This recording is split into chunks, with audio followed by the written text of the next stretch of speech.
అందరికీ నమస్తే। మరి ముఖ్యంగా ఈ రోజు మనకి టెట్ పరీక్షకు సంబంధించి హాల్ టికెట్స్ రాబోతున్నటువంటి తరుణం ఇది। మరి ఇన్నాళ్ళు మీరు ప్రిపరేషన్ చేసుకొని ఉంటారు। ఇప్పుడు కూడా షార్ట్ టైంలో మనం ప్రిపరేషన్ బాగా ఆత్మవిశ్వాసంతో చేసుకుంటే ఖచ్చితంగా ఎక్కువ మార్కులు సంపాదించుకునే అవకాశం ఉంటుంది టెట్ పరీక్షలో। ఈ టెట్ పరీక్షలో మీకు ఎక్కువ మార్కులు వస్తే డిఎస్సికి ఉద్యోగం సంపాదించడం ఈజీ అవుతుంది। సో దాన్ని దృష్టిలో ఉంచుకొని మనకు ముఖ్యంగా మెథడాలజీని ఎలా ప్రిపరేషన్ చేసుకోవాలి అనేటువంటి అంశం గురించి మనం చూద్దాం। మెథడాలజీకి సంబంధించి వాళ్ళు ఏ పేర్లతో ఇచ్చినా కూడా ప్రధానంగా మనకు 6 చాప్టర్ల కింద లెక్కేసుకోండి। సాహిత్యం కూడా ఉంటుంది కాబట్టి అది 7వ చాప్టర్ కింద భావించుకోండి। 12 ప్రశ్నలు మనకు వస్తాయి। ఈ 12 ప్రశ్నలు ఇక్కడ రావడంతో పాటు అదనంగా మనకు వచ్చే అంశం ఏంటంటే ఇదే సిలబస్ మళ్ళీ డిఎస్సిలో కూడా రిపీట్ అవుతుంది। ఆ విషయాన్ని మీరు కొంచెం దృష్టిలో ఉంచుకుంటే మాత్రం ప్రిపరేషన్ చేసుకోవడం ఈజీ అయిపోతుంది। కాబట్టి దాని దృష్టిలో ఉంచుకొని ముఖ్యంగా ఇప్పుడు మనం మొదటి చాప్టర్ తీసుకుంటే భాషా వివిధ భావనలు అంటాం। ఈ భాషా వివిధ భావనలు అన్నప్పుడు ఇందులో ఏమేం టాపిక్స్ ఉన్నాయి అనేటువంటి చూద్దాం।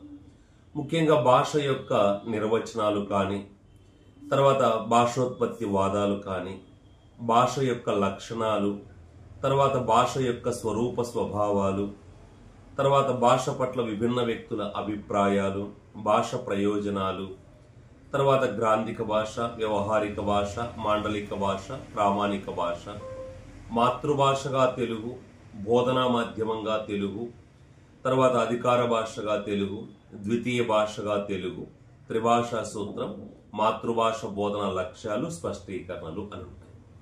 ఈ టాపిక్ ని మీరు కొంచెం జాగ్రత్తగా ప్రిపరేషన్ చేసుకుంటే మనకి 2 లేదా 3 మార్కులు వచ్చే అవకాశం ఉంటుంది। అందువల్ల మీరు ఏం చేస్తారంటే ఇందులో బాగా రిపీట్ అవుతున్నటువంటి టాపిక్స్ ను గమనించుకుంటే ఒకటి ఈ యొక్క ఫస్ట్ వన్ వచ్చేసి మనకు భాష నిర్వచనాలు బాగా చూసుకోండి। ముఖ్యంగా దాదాపు 26 నిర్వచనాలు మీకు ఉంటాయి మొత్తం అన్ని కలుపుకుంటే। ఆ 26 నిర్వచనాలు కూడా మీరు చూసుకోవాలి। ఈ నిర్వచనాలు అన్నీ కూడా మీరు చదివేటప్పుడు మొత్తం నిర్వచనాన్ని గుర్తుపెట్టుకోవడం చాలా కష్టంతో కూడుకున్న పని। అందువల్ల ఏం చేస్తారంటే ఆ నిర్వచనంలో బాగా ఫోకస్ అవుతున్నటువంటి వర్డ్ కానీ లేదా మనం ఎంచుకున్నటువంటి వర్డ్ అనేటువంటిది అది లేకుండా ప్రశ్న అడగడానికి అవకాశం ఉండకూడదు। అలాంటి దాన్ని మీరు ఎంచుకోండి। ముఖ్యంగా మీరు గమనిస్తే ఇప్పుడు చూడండి భాష అనున్నది బహుముఖ వ్యవస్థ అంటాడు ఫిర్త్। ఇప్పుడు ఏం చేయాలి మనం అలాంటి సారూప్యత కలిగినటువంటి నిర్వచనాలన్నీ కూడా ఓ చోటకు తీసుకోవాలి।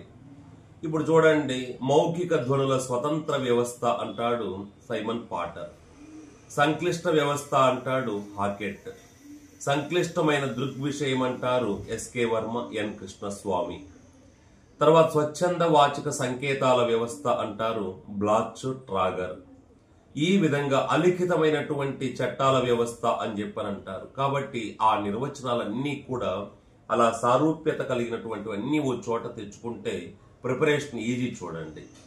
తర్వాత ఇంకో చోట మనం గమనిస్తే పదాలు వాని అర్థాలు నిఘంటుకారులు, ప్రకృతి ప్రత్యయ పద నిరూపణ వ్యాకరణకారులు, తర్వాత అనంతమైన వాక్యాలు ఎమ్మన్ బాక్, స్వతంత్రమైన వాక్యాలు ఆయన నోమ్ చామ్స్కీ, పదాలు వాక్యాలు రామచంద్ర వర్మ।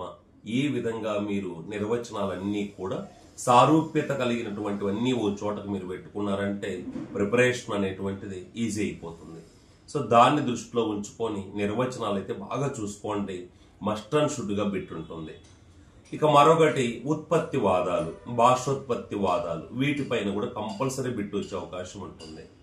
ముఖ్యంగా ఉత్పత్తి వాదాలు అన్నప్పుడు మీరు 13 వాదాలు చూసుకోవాలి। ఈ 13 వాదాలకు సంబంధించి మీరు ఒక ఉత్పత్తి వాదానికి ఉన్నటువంటి ఇతర పేర్లు ఏంటి? ఇప్పుడు పూపు వాదం, టట్టట్ వాదం, ఆశ్చర్యవాదం అంటాం।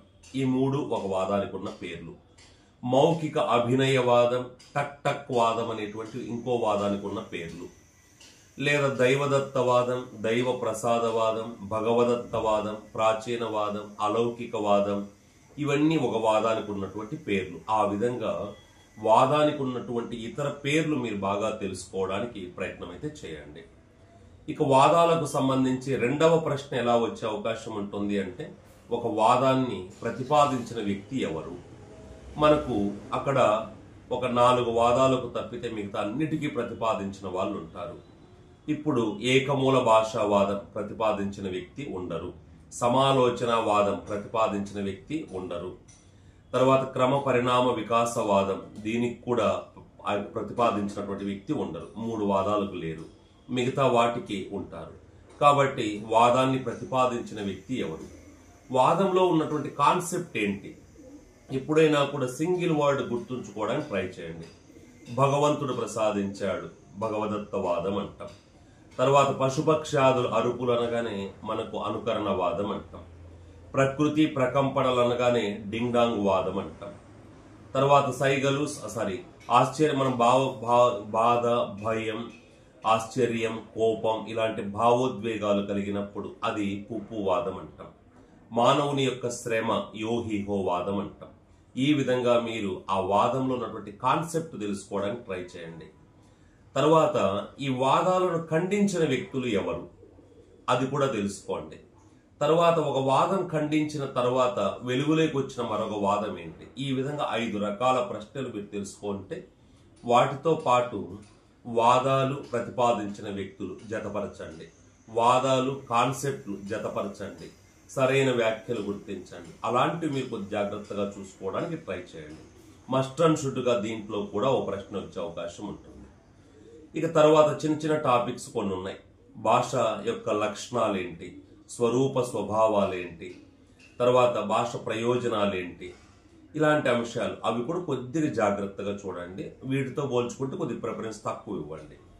నెక్స్ట్ వన్ మీరు గమనిస్తే మనకు భాషా చరిత్రలో కవర్ అయ్యే విధంగా కొన్ని టాపిక్స్ ఉంటాయి.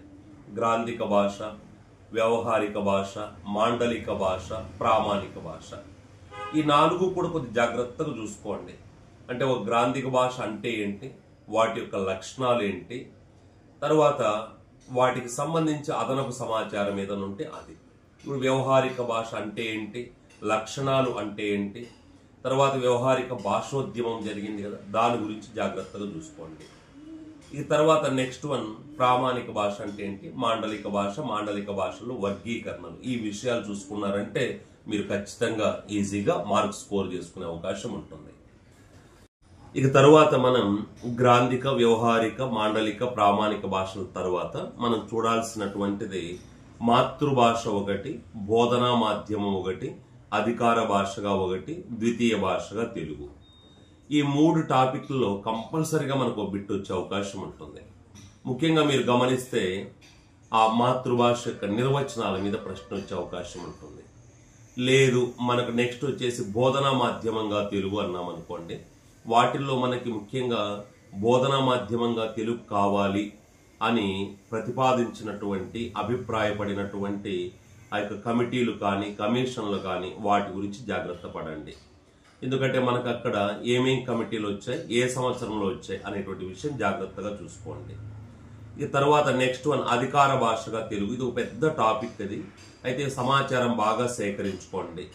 అంటే స్వాతంత్ర్యం రాక పూర్వం మన ప్రాంతంలో ఏ భాషలు అధికార భాషలుగా ఉండేవి, తర్వాత నెక్స్ట్ వన్ వచ్చేసి మనకు ఈ అధికార భాషగా తెలుగు అనేటువంటిది రావడానికి కృషి చేసినటువంటి వావిలాల గోపాలకృష్ణయ్య గారు మొట్టమొదటిసారిగా బిల్లు ఎప్పుడు ప్రవేశపెట్టారు, తర్వాత బిల్లు ఎప్పుడు ఆమోదం పొందింది, ఎన్నిసార్లు బిల్లు పెట్టాడు, ప్రజాభిప్రాయ సేకరణలో తోడ్పడిన పత్రిక ఏంటి, అధికార భాషా సంఘాన్ని ఎప్పుడు ఏర్పాటు చేశారు, అధికార భాషా సంఘంతో పాటు ప్రధానంగా ఈ యొక్క అధికార భాషగా తెలుగు అమలు కావడానికి సహాయపడినటువంటి తెలుగు అకాడమీ ఏ పుస్తకాలు ముద్రించింది. 3 పుస్తకాలు చూడండి, 2 పుస్తకాలు.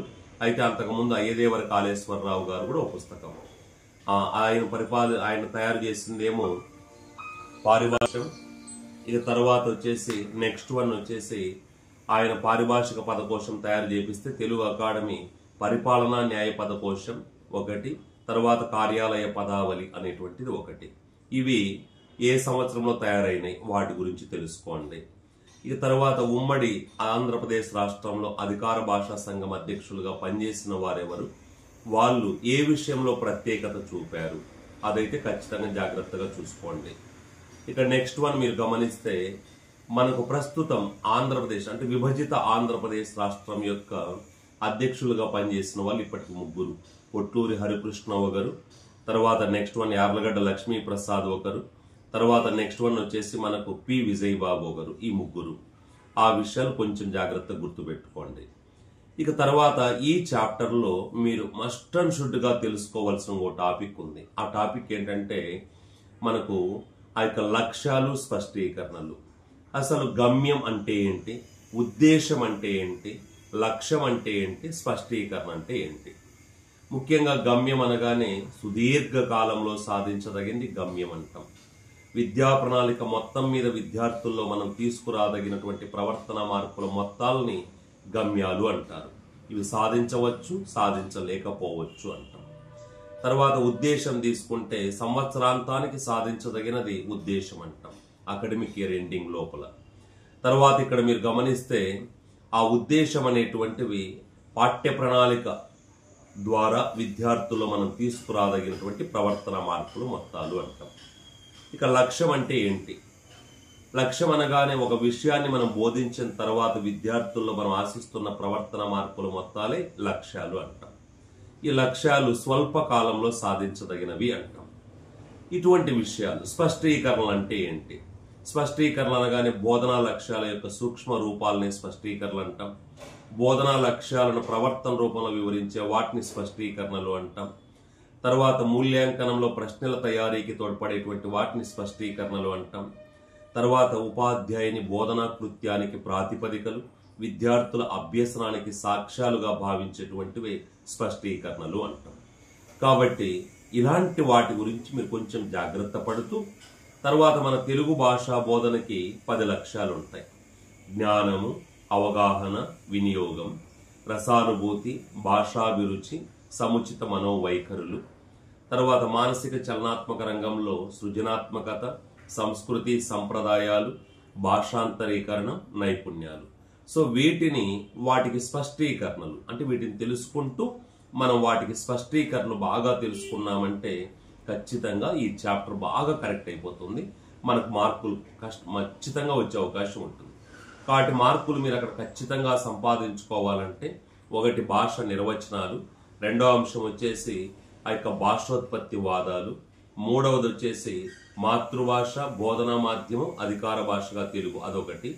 తర్వాత గ్రాంధికం, వ్యవహారికం, మాండలికం, ప్రామాణికం ఇవి ఒక టాపిక్ అనుకోండి.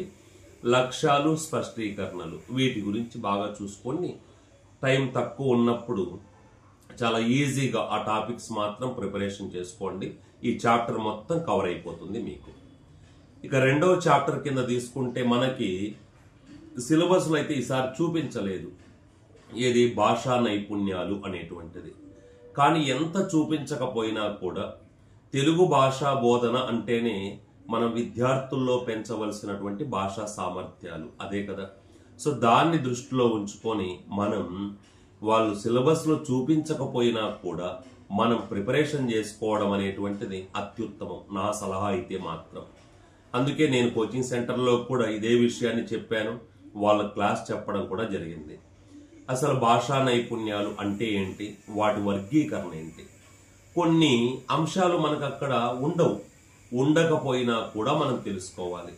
ఎలాగా అంటే ఇప్పుడు చూడండి, భాషా నైపుణ్యాల యొక్క ఆరోహణ క్రమం ఏంటి, భాషా నైపుణ్యాల యొక్క అవరోహణ క్రమం ఏంటి, భాషా నైపుణ్యాలలో భావగ్రహణ నైపుణ్యాలు ఏవి, భావ వ్యక్తీకరణ నైపుణ్యాలు ఏవి, తర్వాత చూస్తే గ్రహణశీలాలు ఏవి, ఉత్పాదక శీలాలు ఏవి, ధ్వని సహిత నైపుణ్యాలు ఏవి, లిపి సహిత నైపుణ్యాలు ఏవి, స్తబ్దాంశాలు ఏవి, కారకాంశాలు ఏవి. ఈ విధంగా మనం వర్గీకరణ కూడా చూసుకోవాలి.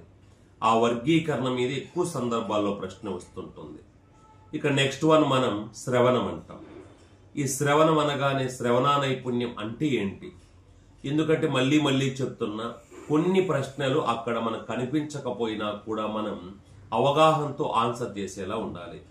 ఫర్ ఎగ్జాంపుల్, భాషా నైపుణ్యాలలో ఏ నైపుణ్యం మీద ఆధారపడి మిగిలిన 3 నైపుణ్యాలు ఉంటాయి అంటాడు.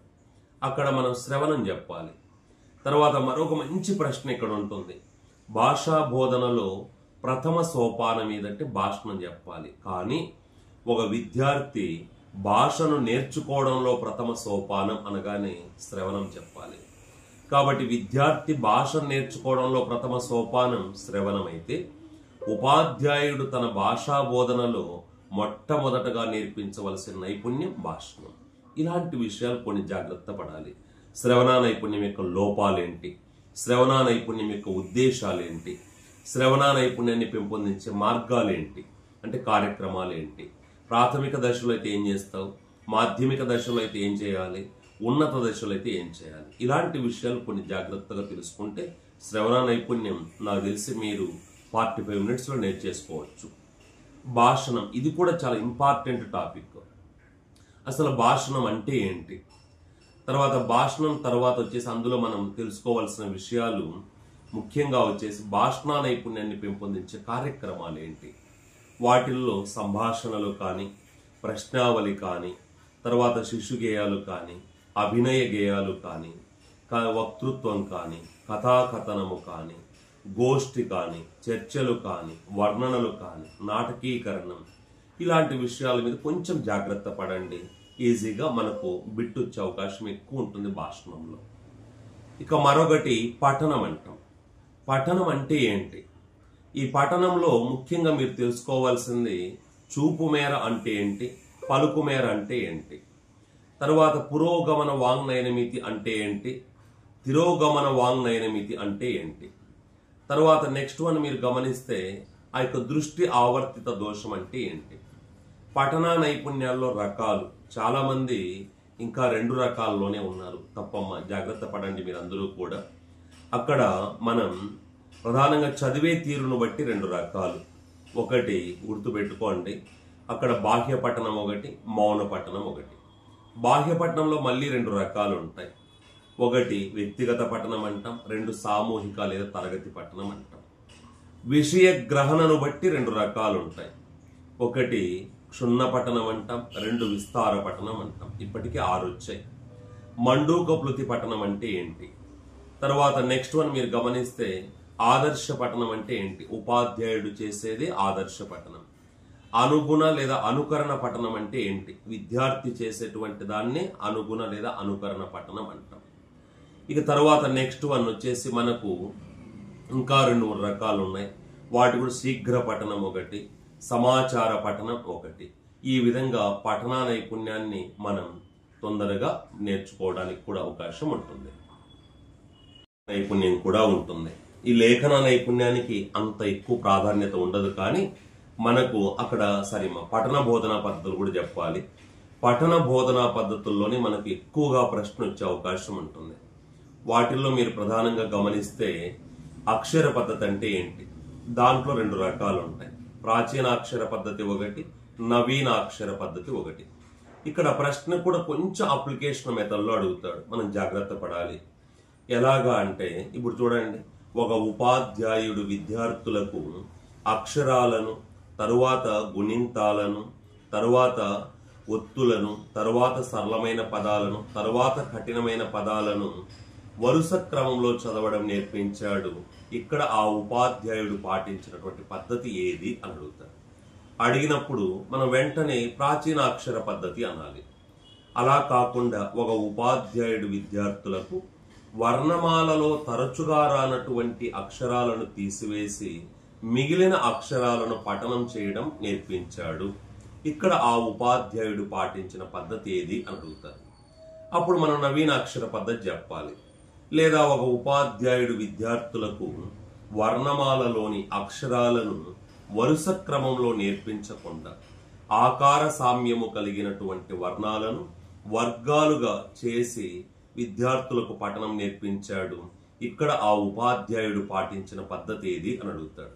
అప్పుడు మనం ఏం చెప్పాలి, వెంటనే నవీన అక్షర పద్ధతి చెప్పాలి. తర్వాత పద పద్ధతి, తర్వాత వాక్య పద్ధతి, తర్వాత కథా పద్ధతి. ఈ విధంగా మనం లాస్ట్లో ఇంకొకటి కూడా ఈ మధ్య కొత్తగా చెప్తున్నాం, ఫొనెటిక్స్ మెథడ్ అనేటువంటిది. వాటి గురించి కొంచెం జాగ్రత్తగా నేర్చుకోండి. ఇంకా చివరిలో లేఖనం, లేఖనా నైపుణ్యాన్ని పెంపొందించే కార్యక్రమాలు జాగ్రత్తగా చూసుకోండి. తర్వాత వచ్చేసి లేఖనానికి సంబంధించి ఆ పదం ఎలా వచ్చింది, లిక్ అనే ధాతువు నుండి లేఖనం అనే పదం వచ్చింది, అది కొంచెం మీరు జాగ్రత్త పడండి.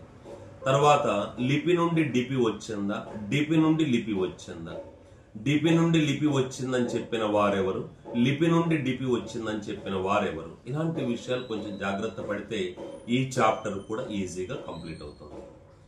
ఇక నెక్స్ట్ వన్ మనం 3వ చాప్టర్ కింద ఏం తీసుకుందామంటే బోధనా పద్ధతులు అనేటువంటి తీసుకుందాం. మోస్ట్ ఇంపార్టెంట్ చాప్టర్ ఇది. ఇందులో సాహిత్య ప్రక్రియలు, బోధనా పద్ధతులు అని ఉంటాయి. తర్వాత వచ్చేసి మళ్ళీ నెక్స్ట్ మనకి ఆధునిక పద్ధతులు కొన్ని ఉన్నాయి. ముఖ్యంగా సాహిత్య ప్రక్రియలు, బోధనా పద్ధతులు తీసుకున్నప్పుడు ఇవి ప్రాచీనం అంటే ఏంటి, పద్యాన్ని ఎలా బోధించాలి, గద్యాన్ని ఎలా బోధించాలి, వ్యాకరణాన్ని ఎలా బోధించాలి, వ్యాసము, లేఖ, ఉపవాచకం. అదే తెలంగాణ పుస్తకంలో అయితే మాత్రం మనకు అక్కడ నాటకం కానీ, తర్వాత కథ కానీ, జీవిత చరిత్ర, ఆత్మకథ కూడా ఉన్నాయి. ప్రస్తుతం తెలంగాణ బుక్ పూర్తి పక్కన పెడుతున్నాం కాబట్టి మీరు ఇవి చూసుకుంటే చాలు, ఇంకా అంతకన్నా ఎక్కువ అవసరం అయితే లేదు. అయితే ఇక్కడ ఒక చాప్టర్ మీద అంటే ఒక టాపిక్ మీద మనకు ఎలాంటి ప్రశ్నలు ఇస్తారు అనేటువంటి విషయాన్ని మీరు గమనిస్తే ఫస్ట్ వన్ మీరు చూడండి, ఒక టాపిక్కు సంబంధించి ఉపోద్ఘాతాన్ని చూడండి. ఇప్పుడు పద్యం పెద్దగా ఉపోద్ఘాతం ఉండదు, ఛందోబద్ధమైనటువంటి రచనని పద్యం అంటాం. పద్య బోధనలో మనం పద్యాన్ని ప్రామాణికంగా తీసుకుంటాం. ఇక తెలుగు సాహిత్యంలో లిఖితపూర్వక సాహిత్యం 11వ శతాబ్దం నుండి లభ్యమవుతోంది అని అంటాం. చాలా సింపుల్. గద్య బోధన అన్నామనుకోండి, ఛందోరహితమైన దానిని గద్యం అంటారు. తర్వాత గద్య బోధనలో పేరాగ్రాఫ్ ని ప్రామాణికంగా తీసుకుంటాం. తర్వాత గద్యం కవీనాం నికషం వదంతి అని ఒక నానుడు ఉంది. తెలుగు సాహిత్యంలో మొట్టమొదటి గద్య రచన చేసిన వారు ఆయన శ్రీకంఠం కృష్ణమాచార్యులు, 14వ శతాబ్దం, సింహగిరి వచనములతో మొదలైంది. తర్వాత అతను రాసినటువంటిది నరహరి వచనములు కూడా. ఇది సింపుల్ ఉపోద్ఘాతం. అదే వ్యాసం తీసుకోండి, చాలా ఉపోద్ఘాతం ఉంటుంది. ఎన్ని ప్రశ్నలు అంటే అన్ని ప్రశ్నలు ఉంటాయి. ఇప్పుడు చూడండి, వ్యాసాన్ని ఆంగ్లంలో ఎస్సే అంటాము. తర్వాత నెక్స్ట్ వన్ మీరు గమనిస్తే వ్యాసం అనే పదానికి శబ్దరత్నాకరంలో చెప్పిన అర్థం ఏదైనా ఒక విషయాన్ని విస్తరించి వివరించి రాయడం అని చెప్పారు. తర్వాత ఆంధ్ర వాచస్పత్యం అనే నిఘంటువులో ఏదైనా ఒక చారిత్రకాంశం అని చెప్పడం జరిగింది. ప్రపంచ సాహిత్య చరిత్రలో మొట్టమొదటి వ్యాసాన్ని రాసిన వాడు ఫ్రెంచ్ రచయిత మాంటైన్ 1571లో రాశాడు.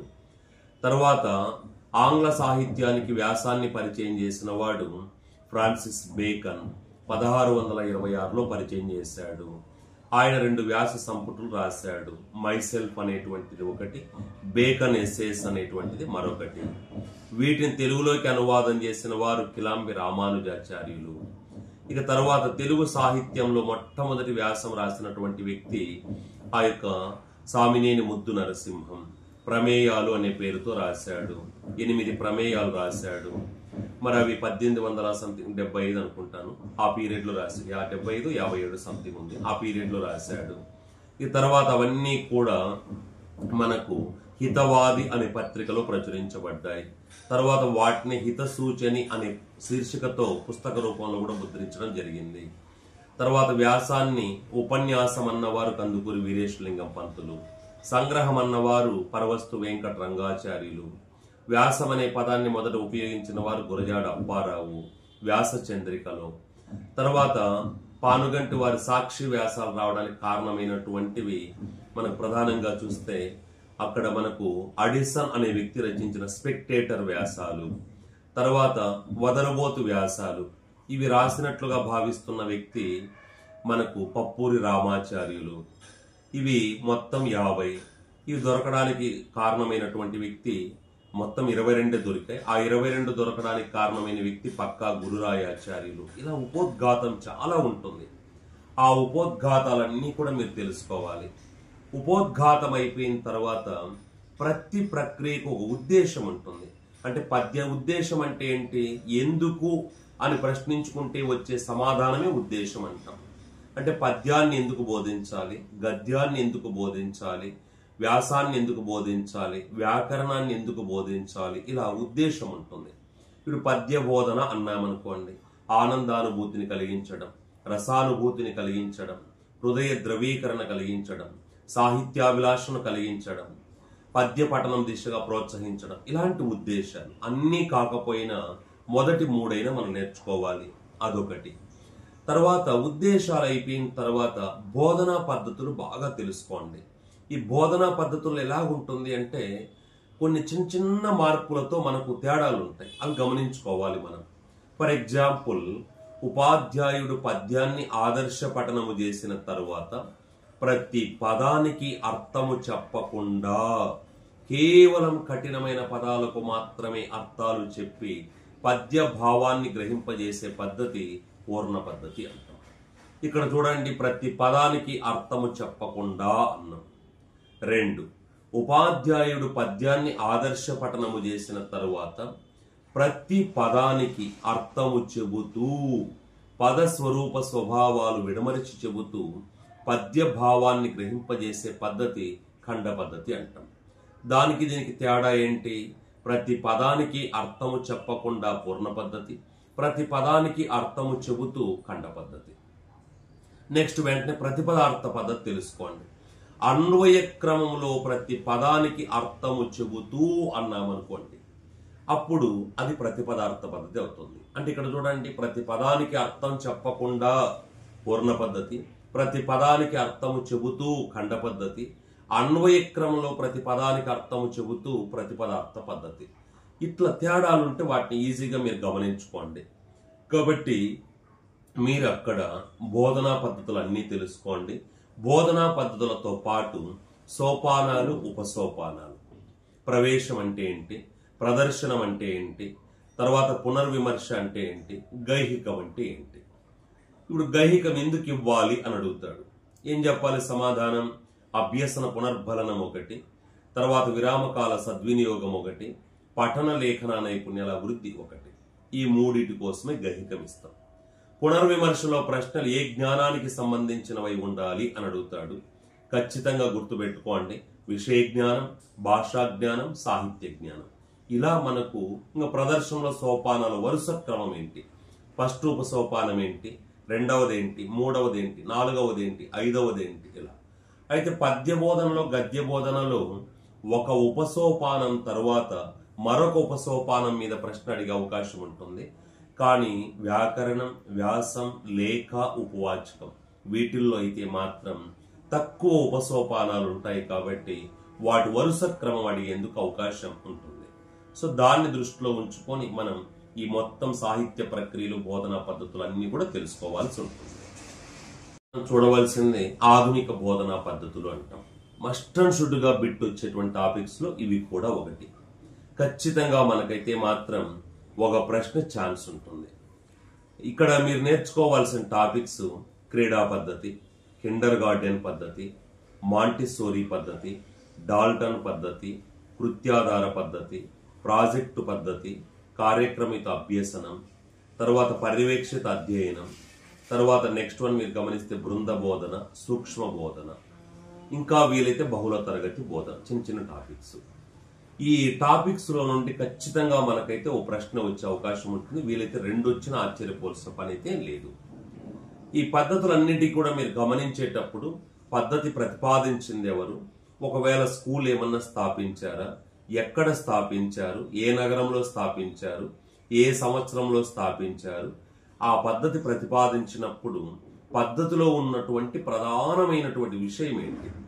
ఇప్పుడు ఫర్ ఎగ్జాంపుల్ కిండర్ గార్డెన్ పద్ధతి అన్నామనుకోండి, కృత్యాలు స్వయంగా నిర్వహించడం అన్న సూత్రం ఆధారంగా ఈ పద్ధతి ఏర్పడింది అంటాం. మాంటిసోరీ అన్నామనుకోండి, మాంటిసోరీ అన్నప్పుడు బాలబాలికల మానసిక వికాస క్రమాన్ని అనుసరించి విద్య అన్న టాపిక్ నుంచి అది ఏర్పడింది. వైయక్తిక భేదాలకు అనుగుణంగా విద్యా బోధన, అది డాల్టన్ పద్ధతి. కృత్యాలు చేయించడం ద్వారా బోధన అన్నామనుకోండి, ఇది కృత్యాధార పద్ధతి అంటాం. ఈ విధంగా ఒక పద్ధతి యొక్క ప్రధానమైనటువంటి సూత్రం ఏంటి, దేని ఆధారంగా ఏర్పాటు చేశారు, ఆ విషయం తెలుసుకోవడంతో పాటు ఈ పద్ధతుల్లోని ప్రధానమైనటువంటి ఆశయాలు ఏంటి, అంటే ఆ యొక్క సూత్రాలు ఏంటి, లేదా ప్రధానమైన విషయాలు ఏంటి, అంశాలు ఏంటి. ఇప్పుడు ఫర్ ఎగ్జాంపుల్ మనం కిండర్ గార్డెనే తీసుకుందాం అనుకోండి. కిండర్ గార్డెన్ తీసుకున్నప్పుడు ఇందులో 3 నుండి 6 సంవత్సరాల వయసు వారికి ప్రవేశం ఉంటుంది. తర్వాత ప్రధానంగా చూస్తే ఇక్కడ ఉపాధ్యాయురాలు, పర్యవేక్షకురాలు ఇద్దరు ఉంటారు. తరగతి గది బోధన ఉంటుంది. చదవడం రాయడం నేర్పిస్తారు. 30 నిమిషాల పీరియడ్ వ్యవధి ఉంటుంది. తర్వాత ఆయన విద్యార్థుల కోసం కొన్ని ఉపకరణాలు తయారు చేశాడు. వాటిని ప్రోబెల్ కానుకలు లేదా గిఫ్ట్స్ అంటారు. కొన్ని కృత్యాలు కూడా తయారు చేశాడు. వాటిని ఆక్యుపేషన్స్ అంటారు. ఇక తర్వాత చూస్తే ఇక్కడ విద్యార్థులకు కొన్ని పరిమితులతో కూడిన స్వేచ్ఛ ఉంటుంది. ధనవ్యయం, కాలవ్యయం తక్కువ. ఇలా ప్రధానమైనటువంటి విషయాలన్నీ గుర్తుపెట్టుకుంటే ఈజీ. కాబట్టి మీరు క్రీడా పద్ధతి ఒకటి, కిండర్ గార్డెన్, మాంటిస్సోరీ, డాల్టన్ అలాగా. ఇక్కడ ఇంకోటి కూడా ఏంటంటే క్రీడా పద్ధతి ఫస్ట్ వచ్చింది. కాల్డ్వెల్ కుక్ అనే వ్యక్తి ప్రతిపాదించాడు. ఆ క్రీడా పద్ధతి ఒక మహావృక్షం అంటే దానికి పుట్టిన 2 రెమ్మలే కిండర్ గార్డెన్ ఒకటి, మాంటిస్సోరీ ఒకటి. కిండర్ గార్డెన్ ప్రోబెల్ ప్రతిపాదించాడు. అతని వల్ల ప్రభావితమైంది మాంటిస్సోరీ. మాంటిస్సోరీ వల్ల ప్రభావితమైంది మిస్ హెలెన్ పార్క్ హర్స్ట్. ఈమె డాల్టన్ పద్ధతిని ప్రతిపాదించింది. ఈ విధంగా మీరు ఆ యొక్క పద్ధతులన్నీ జాగ్రత్తగా చూసుకోండి. తర్వాత వ్యక్తులు చెప్పిన విషయాలు కూడా చాలా ఉంటాయి అక్కడ మనకి. ఇప్పుడు మనకు క్రీడా పద్ధతి అనుకోండి. అసలు క్రీడ అంటే ఏంటి, ఎవరు నిర్వచించారు, క్రీడా పద్ధతి మీద ఎవరెవరు నిర్వచనాలు ఇచ్చారు, ఇలాంటి విషయాలన్నీ కూడా జాగ్రత్తగా చూసుకోండి. ప్రాజెక్టు పద్ధతి అన్నామనుకోండి. మిస్ గల్ అనే ఆంగ్ల వనిత ప్రవేశపెట్టింది. తర్వాత చూస్తే దీన్ని మొట్టమొదటిసారిగా ప్రయోగించి సత్ఫలితాన్ని పొందిన వ్యక్తి ఎవరు. తర్వాత ద ప్రాజెక్ట్ మెథడ్ అనే పేరుతో వ్యాసాన్ని రాసి దీన్ని బాగా ప్రపంచవ్యాప్తంగా పరిచయం చేసింది ఎవరు. ఇక నెక్స్ట్ వన్, ప్రాజెక్టు పద్ధతి జాన్ డ్యూయి ప్రతిపాదించిన విద్యాతత్వ మూల సూత్రాలపై ఆధారపడి ఉంది. తర్వాత అమెరికాలో ప్రవేశపెట్టినటువంటి అభ్యుదయ విద్యా ఉద్యమ ఫలితంగా ఇది పేర్కొంటారు. ఇలాంటి విషయాలు కొద్ది జాగ్రత్తగా చూసుకున్నారంటే ఈజీ అయిపోతుంది. కాబట్టి ఆధునిక బోధనా పద్ధతుల్లో కూడా మనకు ఒక 2 ప్రశ్నలు వచ్చే అవకాశాలు ఉంటాయి. ఇందులో ప్రధానంగా మీరు క్రీడ, Kinder garden, Montessori, Dalton, project పద్ధతి, కార్యక్రమిత అభ్యాసం ఇవి బాగా చూసుకోండి.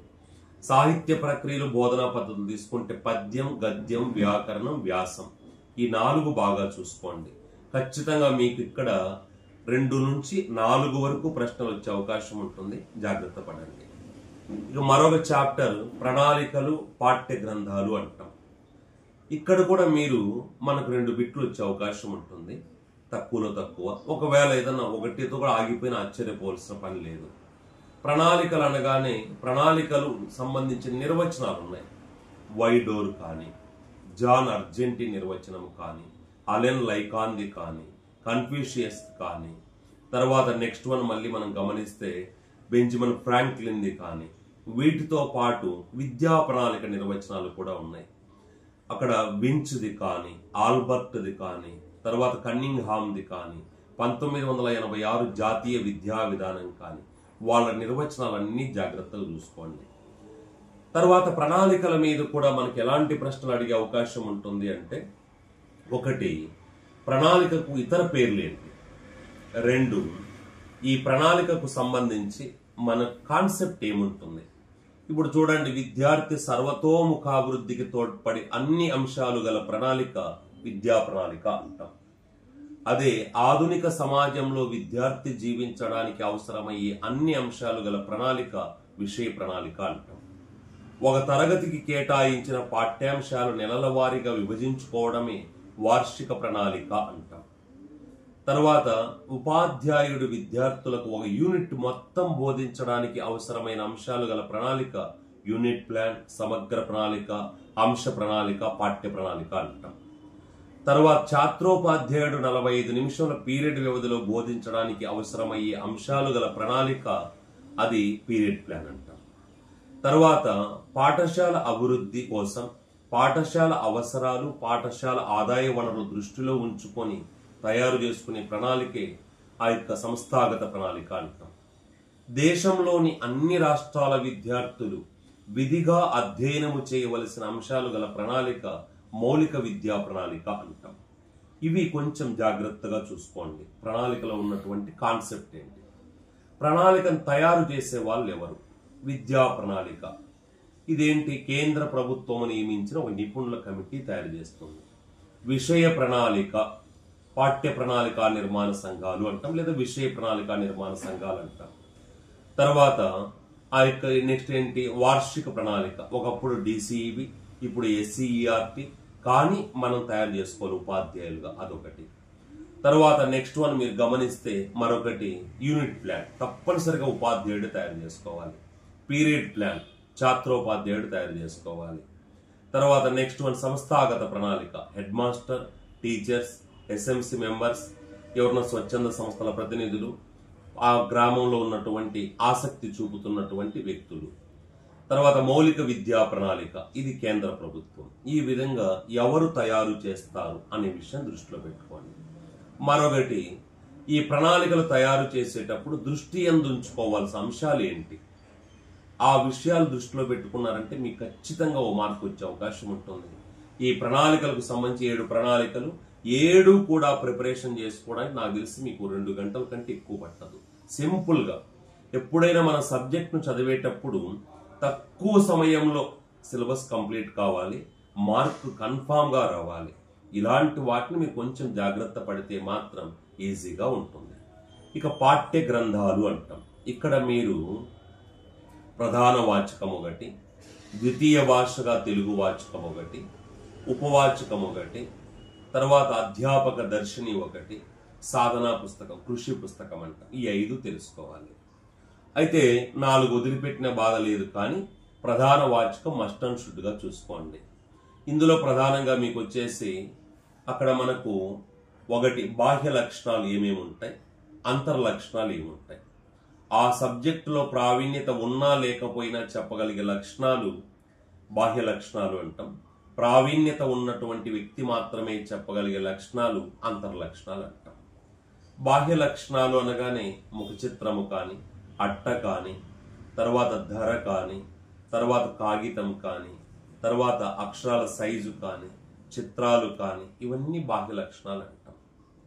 అదే అంతర్ లక్షణాలు అన్నామనుకోండి, అక్కడ ముందు మాట కానీ, భాష కానీ, శైలీ వైవిధ్యం కానీ, ప్రక్రియా వైవిధ్యము కానీ, తర్వాత విరామ చిహ్నాల వినియోగము కానీ, తర్వాత పేరాల విభజన కానీ, తర్వాత నూతన పదాలకు అర్థాలు కానీ, అభ్యాసాలు కానీ, వ్యాకరణాంశాలు కానీ, రసం కానీ, పద్యం ఎన్ని పంక్తులు ఉండాలి, గద్యం ఎన్ని పంక్తులు ఉండాలి, తర్వాత విద్యా ప్రమాణాలు అంటే ఏంటి, మస్ట్ అండ్ షుడ్ గా విద్యా ప్రమాణాల మీద బిట్టొస్తుంటుంది. జాగ్రత్త పడండి. ఏ ప్రశ్న స్వీయ రచన సూచిస్తుంది, ఏ ప్రశ్న సృజనాత్మకత సూచిస్తుంది, ఏ ప్రశ్న మనకు ప్రశంస సూచిస్తుంది. తర్వాత మళ్ళీ నెక్స్ట్ వన్ మీరు గమనిస్తే ఇంకా మిగతా విషయాలు కూడా కొన్ని జాగ్రత్త పడితే మనం ఈ టాపిక్ ను సంపూర్ణంగా కవర్ చేసుకోవచ్చు. ఓకే, ఈ తర్వాత నెక్స్ట్ మనకు ఇంకో చాప్టర్ ఉంటుంది, చిన్న చాప్టర్, ఈజీగా చదువుకోవచ్చు మీరు. దీన్ని మనం కొంచెం జాగ్రత్త పడితే మనకు 1 లేదా 2 ప్రశ్నలు వచ్చే అవకాశాలు ఉంటాయి. అదే ఆ చాప్టర్ పేరే మామూలుగా ఇంతకుముందు అయితే విద్యా సాంకేతిక శాస్త్రం సహపాఠ్య కార్యక్రమాలు అనేవాళ్ళు. ఇప్పుడు ప్రస్తుతం అయితే మాత్రం మనం బోధనాభ్యసన సామాగ్రి అనే పేరుతో పిలుస్తున్నాం. ఇక్కడ మీరు గమనిస్తే అసలు బోధనాభ్యసన సామాగ్రి అంటే ఏంటి, నిర్వచనాలు ఎవరిచ్చారు, నిర్వచనాలు. మరి ఆ నిర్వచనాలతో పాటు బోధనాభ్యసన సామాగ్రి వర్గీకరణ, శ్రవ్యోపకరణాలు ఏమేమి వస్తాయి, దృశ్యోపకరణాలు, మళ్ళీ వాటిల్లో ద్విపార్శ్వం ఏంటి, త్రిపార్శ్వం ఏంటి, తర్వాత ఆ యొక్క సాంకేతిక ఉపకరణాలు ఏంటి. ఈ ద్విపార్శ్వ త్రిపార్శ్వ ఉపకరణాల్లో ఒకసారి మీకు పేరు కన్ఫ్యూజ్ చేసేటట్లు ఏం చేస్తుంటారంటే ద్విమితీయ ఉపకరణాలు, త్రిమితీయ ఉపకరణాలు అనే పేరుతో ఇస్తుంటారు. జాగ్రత్త పడాలి. వాటిల్లో మళ్ళీ మనకు ద్విపార్శ్వ ఉపకరణాలు ఏంటి, ఇప్పుడు చిత్రాలు కానీ, పటాలు కానీ, అట్టలు కానీ, తర్వాత నెక్స్ట్ వన్ ఆ యొక్క పత్రికలు లేదా పత్రాలు కానీ, పాఠ్య పుస్తకాలు, ఇలాంటి వాటిని జాగ్రత్త పడాలి. ఇక ఆ యొక్క దృశ్య శ్రవ్యోపకరణాలు కూడా ఉంటాయి, వాటిలో కొంచెం జాగ్రత్త పడండి మీరు. అయితే ఇవే కాకుండా మనకి ఎడ్గర్ డేల్ అనుభవాల శంకువు అనేటువంటిది కూడా ఉంటుంది. అందులో అందరూ చెప్పేదే పీఠం శిఖరం. పీఠం కింద ఉంటుంది, శిఖరం పైన. పీఠాన్ని ఆధారం అని కూడా అంటారు, పైన శిఖరం అగ్రం అని కూడా అంటారు. ఇక్కడ దీన్ని గుర్తు పెట్టుకోవడానికి కూడా ఒక సూత్రం, మనం మామూలుగా ఛందస్సులో యమాత రాజబాణ సలగం చెప్పుకున్నట్లుగా ఇక్కడ కూడా ఒకటి ఉంటుంది, ప్రకణ ప్రక్షేప దూచస్థిదృశ అనేటువంటిది. ప్రకణ ప్రక్షేప దూచస్థిదృశ అని. ఇక్కడ ప్ర అంటే ప్రత్యక్ష అనుభవాలు, క అంటే కల్పిత అనుభవాలు, నా అంటే నాటకీకరణం. ఇలా మనం గుర్తుపెట్టుకుంటూ పోవాలి. ఇక్కడ రెండు విషయాలు గుర్తుపెట్టుకోండి. కింద పీఠము నుండి శిఖరం వైపు వెళ్ళేటప్పుడు మూర్తత్వం తగ్గుతుంది. అదే పీఠము నుండి శిఖరం వైపు వెళ్ళేటప్పుడు కాఠిన్యత అనేటువంటిది పెరుగుతుంది. అదే శిఖరము నుండి పీఠం వైపుకు వచ్చేటప్పుడు మూర్తత్వం పెరుగుతుంది, కాఠిన్యత తగ్గుతుంది. ఈ విషయాలు దృష్టిలో ఉంచుకొని మనకు అక్కడ ప్రత్యక్ష అనుభవాల తర్వాత ఏమున్నాయి పైకి అంటే శిఖరం వైపు వెళ్ళేటప్పుడు, తర్వాత కల్పిత అనుభవాల తర్వాత ఏమున్నాయి, నాటకీకరణం తర్వాత ఏముంది, అలా కాని పైన నుండి కిందకు వచ్చేటప్పుడు శిఖరము నుండి పీఠం వైపు వచ్చేటప్పుడు మొట్టమొదటిది ఏంటి, అక్కడ శాబ్దిక అనుభవాలు. తర్వాత చూస్తే నెక్స్ట్ ఏముంది అలా చూసుకోవడానికి ట్రై చేయండి. తర్వాత వీటిల్లోనే మనకి ముఖ్యంగా సహపాఠ్య కార్యక్రమాలు ఉంటాయి. గోడ పత్రిక కానీ, పాఠశాల పత్రిక కానీ, సారస్వత సంఘాలు కానీ, భాషా విహారయాత్రలు కానీ, తర్వాత నెక్స్ట్ వన్ ఆ యొక్క గ్రంథాలయాలు కానీ, బాలల సంఘాలు కానీ, తర్వాత పాఠశాలకు సంబంధించి భాషోత్సవం కానీ, పఠనోత్సవం కానీ, భాషా మేళా కానీ, ఇక తర్వాత చిన్నారుల సభ కానీ, విద్యార్థి డైరీ కానీ, ఉపాధ్యాయుడి డైరీ కానీ, బడిబాట గురించి.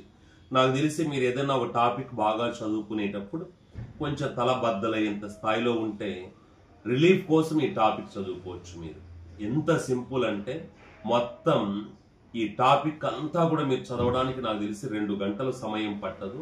2 ప్రశ్నలు కన్ఫామ్ గా ఉంటాయి, జాగ్రత్త పడండి. ఇక చివరి చాప్టర్ కింద మూల్యాంకనం అని ఒకటి ఉంటుంది. మూల్యాంకనం ఈ చివరి చాప్టర్ లో కూడా మీరు గమనిస్తే అసలు మూల్యాంకన వ్యవస్థ ఒకప్పుడు ఎలా ఉండేది, దేనికి ప్రాధాన్యత ఉండేది, ఇప్పుడు ఎలా ఉంది, దేనికి ప్రాధాన్యత ఉంది, ఇందులో నికష అంటే ఏంటి, వాటిల్లో రకాలేంటి, పరీక్ష అంటే ఏంటి, వాటిల్లో రకాలేంటి. ఇప్పుడు నికషకు పరీక్షకు చూడండి, స్వల్ప వ్యవధిలో నిర్వహించేది నికష. ఒక పాఠ్యాంశం బోధించిన వెంటనే నిర్వహించడానికి వీలయ్యేటువంటిది నికష. అదేవిధంగా చూస్తే ఈ నికష అనేటువంటిది ప్రధానంగా ప్రామాణికమైనటువంటిది కాదు అంటాం. ఎందుకంటే ఎలాంటి సంప్రదాయాలు లేకుండా నిర్వహించేటువంటిది నికష. అదే పరీక్ష తీసుకుంటే మనం ఉపాధ్యాయుడు ఒక అంశాన్ని బోధించిన తర్వాత కొద్ది కాలం తర్వాత నిర్వహించేటువంటిది పరీక్ష. అన్ని రకాల సంప్రదాయాలు పాటించేది పరీక్ష. అదే ఉపాధ్యాయుడు విద్యార్థులకు కొన్ని ప్రమాణాలు నిర్ణయించి వారి యొక్క విద్యార్జన స్థాయి ఆ ప్రమాణాలకు అనుగుణంగా ఉందా లేదా అని తెలుసుకోవడానికి వీలయ్యేటువంటిది పరీక్ష. కేవలం పాఠ్యాత్మక సముపార్జనాన్ని మాపనం చేయడానికి తోడ్పడేటువంటిది పరీక్ష. ఈ తేడాలు మీరు గమనించుకోవాలి. ఆ తేడాలు గమనించుకోకపోతే ఇబ్బంది పడతాం. మాపనం అంటే ఏంటి, కొలవడం. విద్యార్థులు సాధించినటువంటి ప్రగతిని మార్కులు లేదా గ్రేడుల రూపంలో కొలవడమే మాపనం అంటాం. ఇక తర్వాత నెక్స్ట్ వన్ మదింపు అంటే ఏంటి, మూల్యాంకనం అంటే ఏంటి. మూల్యాంకనానికి పరీక్షకు చాలా తేడా ఉంది. కేవలం విద్యార్థుల యొక్క పాఠ్యాత్మక సముపార్జనాన్ని మనం ఎంత మేరకు ఉంది అని తెలుసుకోవడానికి తోడ్పడేటువంటిదే పరీక్ష. విద్యార్థుల సర్వతోముఖాభివృద్ధికి తోడ్పడే అన్ని అంశాలు కొలవడానికి వీలయ్యేటువంటిది మూల్యాంకనం. ఇది తేడా. మాపనం అంటే కేవలం కనపడే పరిమాణాత్మక వర్ణనకి పరిమాత్మ అవుతుంది. అది అంటే కొలవడం, విద్యార్థులు సాధించినటువంటి ప్రగతిని మార్కులు లేదా గ్రేడుల రూపంలో కొలవడాన్ని ఏమంటారంటే మాపనం అంటాం. ఇక మూల్యాంకనం మదింపులో రకాలు. అభ్యసనం కొరకు కానీ, అభ్యసనం జరుగుతున్నప్పుడు కానీ, అభ్యసనం యొక్క అంటే పూర్తయిన తర్వాత. సింపుల్ చూడండి, అభ్యసనం ఇంకా మొదలు పెట్టక ముందే చేసేటువంటిది కొరకు, అభ్యసనం జరుగుతున్నప్పుడు చేసేది అభ్యసనం జరుగుతున్నప్పుడు మదింపు, అభ్యసనం పూర్తయిన తర్వాత చేసేటువంటిది అభ్యసనం యొక్క మదింపు. ఈ 3 జాగ్రత్తగా చూసుకోండి. ఇక తర్వాత మూల్యాంకనం యొక్క సాధనాలు ఏంటి, కేస్ స్టడీ అంటే ఏంటి, పోర్ట్ఫోలియో అంటే ఏంటి, అనెక్టోడల్ రికార్డ్ అంటే ఏంటి, మౌఖిక పరీక్షలు అంటే ఏంటి, తర్వాత ప్రశ్నావళి అంటే ఏంటి, తర్వాత పరిశీలన అంటే ఏంటి, ఇలాంటి వాటి గురించి కొంచెం జాగ్రత్త పడండి. సోషియోమెట్రిక్ పద్ధతి అంటే ఏంటి, వాటి గురించి. ఇక మూల్యాంకనానికి సంబంధించి రకాలు ఏంటో తెలుసుకోవాలి మనం. రకాలు: లోప నిర్ధారణ మూల్యాంకనం, అంతర్గత మూల్యాంకనం, బహిర్గత మూల్యాంకనం, తర్వాత ఆ యొక్క నిర్మాణాత్మక మూల్యాంకనం, తర్వాత సంగ్రహణాత్మక మూల్యాంకనం. ఈ 2 కలిపితే వచ్చేటువంటిది కంటిన్యూషన్ కాంప్రహెన్సివ్ ఎవాల్యుయేషన్. వీటిల్లో కూడా మీరు ఏం చేస్తారంటే కంటిన్యూషన్ కాంప్రహెన్సివ్ ఎవాల్యుయేషన్లో ఇవి మాకు సంబంధం లేదనుకోవద్దండి. 1-2 తరగతుల ఆ యొక్క సిసిఈ ఎలా నిర్వహించాలి, మౌఖిక పరీక్ష ఎన్ని మార్కులకు, రాత పరీక్ష ఎన్ని మార్కులకు, ఏ సామర్థ్యానికి ఎన్ని మార్కులు కేటాయిస్తారు, వాటి శాతం ఎంత. 3, 4, 5 తరగతులు అక్కడ 5 విద్యా ప్రమాణాల సామర్థ్యాలు పరిశీలిస్తాం. మౌఖిక పరీక్ష 10 మార్కులకు, రాత పరీక్ష 40 మార్కులకు. అది తెలుసుకోండి, వాటి శాతం కూడా తెలుసుకోండి. ఈ తర్వాత 6 నుంచి 10వ తరగతి వరకు అయితే 3 విద్యా ప్రమాణాలు ఉంటే అవి సామర్థ్యాలుగా పరిగణిస్తాం మనం. అవగాహన, ప్రతిస్పందన 1, వ్యక్తీకరణ, సృజనాత్మకత, తర్వాత భాషాంశాలు. అవగాహన ప్రతిస్పందనకి ఎన్ని మార్కులు, దీనికి ఎన్ని మార్కులు, 26, 34, 20. వాటి శాతం ఎంత అది కూడా దృష్టిలో పెట్టుకోండి. 26 మార్కులకు 80% ఎంత మార్కులు వస్తాయి, తర్వాత 34 మార్కులు, తర్వాత 20 మార్కులు, శాతం ఎంత అనేటువంటి తెలుసుకోండి. తర్వాత మీరు గమనిస్తే వీటికి సంబంధించి వార్షిక ఫలితం ఎలా తయారు చేయాలి మనం. వార్షిక ఫలితం ఇప్పుడు ఫర్ ఎగ్జాంపుల్ ప్రైమరీ అనుకోండి 1 to 5th, F4 మనం తీసుకుంటాం, 50 మార్కులకు నిర్వహిస్తాం. FA1 కానీ, FA2 కానీ, FA3 కానీ, FA4 కానీ 50 మార్కులకే తీసుకుంటాం. తర్వాత నెక్స్ట్ వన్ మనం గమనిస్తే ఆ యొక్క SA2 అది కూడా 50 మార్కులకే ఉంటుంది. ప్రైమరీలో FA1, FA2, FA3, FA4, SA1, SA2 అన్నీ ఒక్కొక్కటి 50 మార్కులకే జరుగుతాయి. తర్వాత నెక్స్ట్ వన్ మీరు గమనిస్తే SA1, SA2 కూడా 50 మార్కులకి. అదే మనం 6వ తరగతి నుండి 10వ తరగతి వరకు అయితే మాత్రం FA1, FA2, FA3, FA4 4 కూడా ఒక్కొక్కటి 50 మార్కులకు జరిగితే SA1, SA2 అనేటువంటివి 80 మార్కులకు జరుగుతాయి. మరి 6వ తరగతి నుండి 10వ తరగతి వరకు కూడా వార్షిక ఫలితాన్ని ఎలా తీసుకోవాలి, ఇది అందరూ కూడా చెప్పరు, జాగ్రత్తగా తెలుసుకోండి. అక్కడ మీరు FA1 plus FA2 plus FA3 plus FA4 plus SA1 ఇవి 280 మార్కులకు జరుగుతుంది పరీక్ష. FA1 50, FA2 50, FA3 50, FA4 50, SA1 80, 280 మార్కులకు జరుగుతుంది. తరువాత మనం ఈ SA2 కూడా 80 మార్కులకే జరుగుతుంది. ఇది మీరు ఏం చేస్తారంటే FA1, FA2, FA3, FA4, SA1లలో విద్యార్థి సాధించిన మొత్తం మార్కులు టోటల్ చేసుకోండి. చేసుకున్న తర్వాత దానిని మనం వెయిటేజ్ తీసుకోవాలి 20 మార్కులకు. వెయిటేజ్ ఎలా వస్తుంది అంటే విద్యార్థి సంపాదించినటువంటి మొత్తం మార్కులను 14తో భాగహారం చేయండి. 14తో భాగహారం చేస్తే వెయిటేజ్ వస్తుంది. ఈ వెయిటేజ్ వచ్చినటువంటి మార్కులను SA2 మార్కులతో కలపండి. వెయిటేజ్ మార్కులు కూడా మీరు ఏం చేస్తారంటే ఆ యొక్క ఇప్పుడు ఫర్ ఎగ్జాంపుల్ 16.3 వచ్చాయనుకోండి, 16గా భావించుకోండి. తర్వాత ఇప్పుడు 16.6 వచ్చాయనుకోండి, 17తో ఈక్వల్ చేసుకోండి. ఇలా తీసుకొని SA2 మార్కులతో కలపాలి. కాబట్టి FA1, FA2, FA3, FA4, SA1 280 మార్కులను విద్యార్థి సంపాదించిన మార్కులు ఎన్నో చూసుకొని వాటిని 20 మార్కులు వెయిటేజ్ తీసి SA2 మార్కులతో మనం కలుపుకుంటే అప్పుడు 100 మార్కులు రిజల్ట్ వస్తుంది. తర్వాత వీటిని మనం గ్రేడింగులు కూడా చేయాలి. గ్రేడింగులు కూడా మీరు గమనిస్తే ప్రైమరీకి ఒకలా ఉంటుంది, హై స్కూల్కి ఒకలా ఉంటుంది. ప్రైమరీ అనుకోండి, అక్కడ మనకు 5 గ్రేడింగ్లు వస్తాయి. 0 to 40, 41 to 50, 51 to 70, 71 to 90, 91 to 100. ఇవి గ్రేడింగ్లు A+A, B+B, C. అదే high school grading అన్నామనుకోండి 0 to 34, 35 to 40, 41 to 50, 51 to 60, 61 to 70, 71 to 80, 81 to 90, 91 to 100. ఇలా వస్తాయి A1, A2, B1, B2, C1, C2, D1, D2 లేదా E అని అంటారు.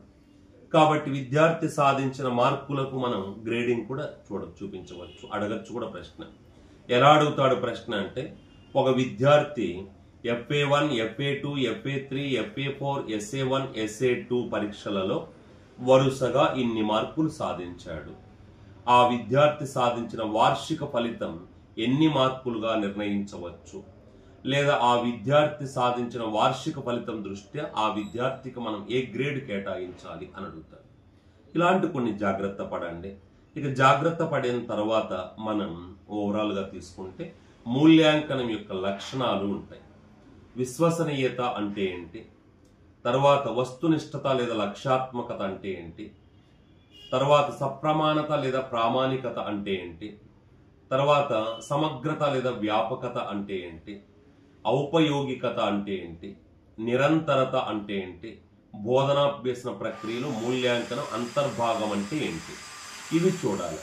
ఇందులో కూడా మొదటి 3 జాగ్రత్తగా చూసుకోండి. మొదటి 3 కూడా, ఆ మొదటి 3 ఏవి అంటే విశ్వసనీయత. జాగ్రత్తగా 3 చెప్తాను వినండి. ఒక విద్యార్థి పరీక్ష వ్రాసిన తర్వాత ఎన్ని పర్యాయాలు దిద్దినా కూడా ఒకే ఫలితం రావడాన్ని విశ్వసనీయత అంటారు. ఫర్ ఎగ్జాంపుల్, నేనే ఉపాధ్యాయుడిగా ఉండి ఒక విద్యార్థి యొక్క పేపర్ దిద్దాను అనుకోండి. దిద్దినప్పుడు అతనికి 50కి 43 మార్కులు వచ్చాయి. నా దృష్టిలో అన్ని రాకూడదు, ఆ విద్యార్థికి అన్ని తెలివితేటలు లేవు. మళ్ళీ దిద్దుతాను, 43 వచ్చాయి. తర్వాత మధ్యాహ్నం మరొక్కసారి కూడా దిద్దాను, 43 వచ్చాయి. ఎన్ని పర్యాయాలు దిద్దినా కూడా ఒకే ఫలితం వస్తే అది విశ్వసనీయత అంటాం. అలా కాకుండా మనం ఒక విద్యార్థికి పరీక్ష రాయించిన తర్వాత ఎవరు దిద్దినా కూడా ఒకే ఫలితం వస్తే అది వస్తునిష్టత లేదా లక్ష్యాత్మకత అంటాం. ఇప్పుడు అదే విద్యార్థి పేపర్ నాకు వచ్చింది, 43 మార్కులు వచ్చాయి, నాకు నమ్మశక్యం కలగలే. పక్కన నాతో పాటు ఇంకో తెలుగు టీచర్ కూడా ఉన్నాడు, ఆయన్ని దిద్దమన్నాను, ఆయన దిద్దినా కూడా అన్నీ వచ్చాయి. పక్కన ఇంకో తెలుగు టీచర్ ఉన్నాడు, ఆయన్ని దిద్దమని చెప్పన్నాను, ఆయన దిద్దినా అన్నీ వచ్చాయి. అంటే ఎవరు దిద్దినా కూడా ఒకే ఫలితం వస్తే దాన్ని ఏమంటారంటే ఆ యొక్క వస్తునిష్టత లేదా లక్ష్యాత్మకత అంటాం. అంటే పక్షపాత ధోరణికి అవకాశం ఉండకూడదు, ఎవరు దిద్దినా ఒకే ఫలితం రావాలి, సార్వజనీనత కలిగి ఉండాలి. దీన్నే మనం ఏమంటాము అంటే ఆ యొక్క వస్తునిష్టత లేదా లక్ష్యాత్మకత అని అంటాం. ఇంకా నెక్స్ట్ వన్ మీరు గమనిస్తే సప్రమాణత లేదా ప్రామాణికత అంటాం. ఈ 3 మీకు కన్ఫ్యూజింగ్ గా ఉంటాయి. సప్రమాణత అంటే మనం ఏ లక్ష్యాన్ని అయితే మాపనం చేయాలనుకుంటున్నామో ఆ లక్ష్యాన్ని మాపనం చేయడాన్ని ఏమంటారంటే సప్రమాణత లేదా ప్రామాణికత అంటాం. సో ఈ విధంగా చూసుకుంటూ ఇక ప్రశ్నల రకాలు కూడా వ్యాసరూప సమాధాన ప్రశ్నలు, లఘుత్తర, అతి లఘుత్తర, వాటి గురించి లక్ష్యాత్మక ప్రశ్న 4 రకాలు. ఇవి కొంచెం జాగ్రత్తగా చూసుకుంటే సిలబస్ మొత్తం కవర్ అవుతుంది. వీటితో పాటు పార్ట్ 1, పార్ట్ 2 పుస్తకాలు, ఎందుకంటే మనకు మెథడాలజీ అనగానే 3 పుస్తకాలు చదవాలి ప్రజెంట్. చెట్టు కింద ఋషి పుస్తకం ఒకటి, పార్ట్ 1 కొత్తది ఒకటి, పార్ట్ 2 కొత్తది ఒకటి. వీటిల్లో అదనంగా ఆ రాజ్యాంగం ఇచ్చినటువంటి ఆర్టికల్స్ గురించి కొంచెం ఉంది, సాహిత్య ప్రక్రియలు ఉన్నాయి, సాహిత్య ఉద్యమాల గురించి ఉంది, ప్రాచీన సాహిత్యం గురించి ఉంది, ధ్వని పరిణామం ఉంది, అర్థ పరిణామం ఉంది. అర్థ విపరిణామం, ధ్వని పరిణామం భాషా చరిత్రలో మనకి ఈసారి చూపించినంత మాత్రాన అది లేదనుకోవద్దండి, అది కూడా ఉంటాయి, చూసుకోండి. ఇవన్నీ మీరు చూసుకొని కొంచెం జాగ్రత్తగా ముందు ప్రాధాన్యత భాషా వివిధ భావనలకు ఇవ్వండి, 2 బోధనా పద్ధతులకు ఇవ్వండి. ఈ 2 కంప్లీట్ అయిన తర్వాత మీరు బాగా పోరాడితే మనకు ప్రణాళికలు, పాఠ్య గ్రంథాలు 2 గంటలు, తర్వాత విద్యా సాంకేతిక శాస్త్రం సహపాఠ్య కార్యక్రమాలు అనగా బోధనాభ్యసన సామాగ్రి ఒక 2 గంటలు, మూల్యాంకనం ఒక 3 గంటలు, 7 గంటలు చదివితే మొత్తం కవర్ అయిపోతుంది. సిలబస్లో చూపించలేదు అయినా జాగ్రత్త పడాలన్నాను కాబట్టి ఆ యొక్క భాషా నైపుణ్యాల చాప్టర్ కూడా చూసుకోండి. ఇవి చూసుకుంటే మాత్రం ఖచ్చితంగా మీరు సిలబస్ అంతా కవర్ చేసుకునేలా అవకాశం ఉంటుంది. 12కు 12 వస్తాయి. అస్సలు మీరు డౌట్ పడాల్సిన అవసరం లేదు. ప్రశ్నలు కొంచెం కాఠిన్యతతో ఉంటాయి. వాటిని కొంచెం జాగ్రత్తగా మీరు ఆలోచిస్తే, అవగాహనతో చేసుకుంటే మాత్రం ఆన్సర్ ఈజీగా చేయొచ్చు. ఇందులో ఎలాంటి సందేహం కూడా లేదు. అయితే ప్రజెంట్ చాలా మంది మనం ఈ మధ్య కొన్ని వీడియోలు పోస్ట్ చేస్తుంటే మంచి రెస్పాన్స్ వస్తోంది. అందరూ కూడా బాగా ఆదరిస్తున్నారు. ఒక్క నెగటివ్ కామెంట్ కూడా లేకుండా, నాకు ఈ యూట్యూబ్ రంగంలో పెద్దగా అవగాహన లేకపోయినా కూడా కొంతమంది స్టూడెంట్స్ని పట్టుకొని మనం చేయిస్తుండడంతో అందరూ కూడా పాజిటివ్ రెస్పాన్స్ ఇస్తున్నారు. తర్వాత గత 3 రోజుల నుంచి మీరు ఏదైనా కూడా మెథడాలజీకి సంబంధించి షార్ట్కట్లో ఒక వీడియో చెప్పండి, టాపిక్స్ ఏముంటాయి, ఎలా చదవాలి, ఏం చదవాలని అడుగుతున్నారు. మరి అవి చెప్పాలనే ఉద్దేశంతోనే అనుకున్నా. కానీ అనివార్య కారణాల వల్ల వేరే ఒక పని మీద గత 2 రోజుల నుంచి విజయవాడలో ఉండడంతో సరే ఇప్పుడు కొద్ది టైం కేటాయించుకొని, ఇక్కడ బోర్డు అందు ఏం లేదు, లాడ్జీలో ఒక రూమ్లో ఉన్నాను ఇది వేరే పని మీద, అందుకని అక్కడ నేను దీన్ని మొత్తం ఈ విధంగా ఎక్స్ప్లెయిన్ చేయడం జరిగింది. బాగా చదువుకోవడానికి అయితే ట్రై చేయండి, కాన్ఫిడెంట్గా ఉండండి. మెథడాలజీ మాకు రాదు అనేటువంటి భావనలోంచి బయటకు రండి. నాకు తెలిసి ఇప్పుడున్నటువంటి డిఎస్సి, ఎస్ఏ తెలుగు దానికి సంబంధించిన టెట్ కానీ డిఎస్సి కానీ పరీక్షల్లో అత్యంత సులభమైన టాపిక్ నేను మెథడాలజీ అని చెప్తాను. కాబట్టి ఆ విధంగా ప్రిపరేషన్ చేసుకోవడానికి ట్రై చేయండి.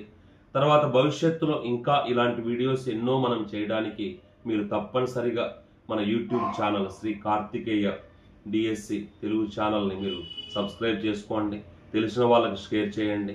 తర్వాత మీరందరూ కూడా ఆ యొక్క లైక్ సింబల్ని ఇవ్వండి. తర్వాత ఇంకా ఏమైనా కామెంట్స్ చెప్పండి. కామెంట్స్ చెబితే మాత్రం ఖచ్చితంగా నేను దానికి సంబంధించి ఏవైనా ఇంకా భవిష్యత్తులో చేసే అంశాలు ఏవైనా ఉంటే చేస్తారు. కాబట్టి దాని దృష్టిలో పెట్టుకొని మన ఛానల్ ఆదరిస్తారని చెప్పని ఆశిస్తున్నాను. ఇంతటితో ఈ యొక్క వీడియో ముగిస్తున్నాను.